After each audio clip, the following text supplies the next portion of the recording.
সাবানের ঠান্ডা গন্ধ, অবিরাম জল পড়ার শব্দ এবং স্নান করতে করতে আমার মায়ের খোলা গলায় নিজের মনে গেয়ে যাওয়া রবীন্দ্রসঙ্গীত।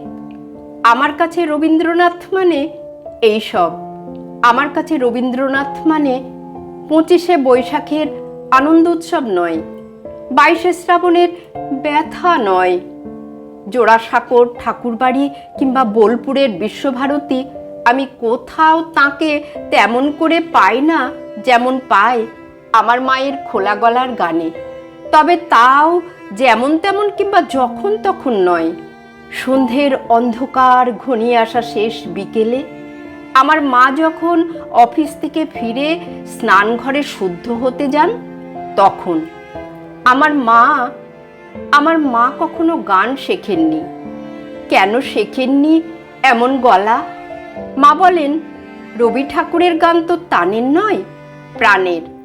তাই আমার মায়ের একটি প্রিয় গান, কাঁদালে তুমি মোরে ভালোবাসারই ঘায়ে, নিবিড় বেদনাতে পুলক লাগে গায়ে, তোমারও অভিসারে যাব অগম পারে, চলিতে পথে পথে বাজুকো ব্যথা পায়ে। গানটা মায়ের মুখে শুনতে শুনতে এই গানটা কখন আমার আপনার হয়ে গেছে। সেদিন বিকেল হতে না হতে অন্ধকার ঘনিয়ে এলো। আমাদের একরত্তি বাগানের কচি কচি গাছগুলো ভেজা ভেজা বাতাসে উথাল পাথাল হতে লাগলো।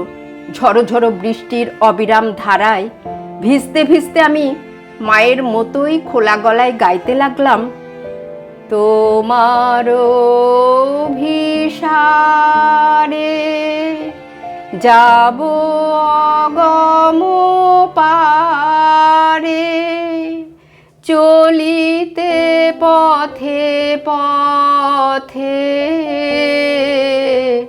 বাজুকো ব্যথা পায়ে।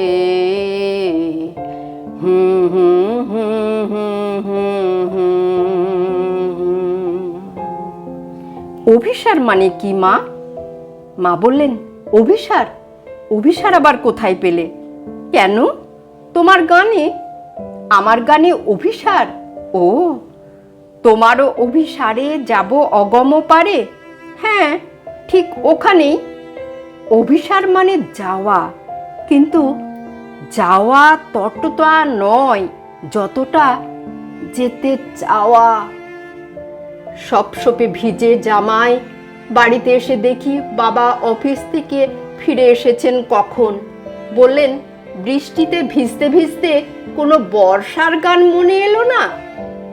বাবাকে আমি কেমন করে বোঝাই যে অভিসার শব্দের মানেটা এখন আমি জেনে গেছি। আজই জেনেছি ভালোবাসার আঘাতে কেমন করে কাঁদা যায়। এইসব নিয়েই আমার রবীন্দ্রনাথ। আমার রবীন্দ্রনাথকে আমি এভাবেই মেঘলা আকাশে, বাদল বাতাসে, সাবানের গন্ধে, জল পড়ার শব্দে, বিকেলের মরে যাওয়া আলো অন্ধকারে বারবার পেতে চাই। বছরের পর বছর, প্রতি বছর যত দিন যাবে।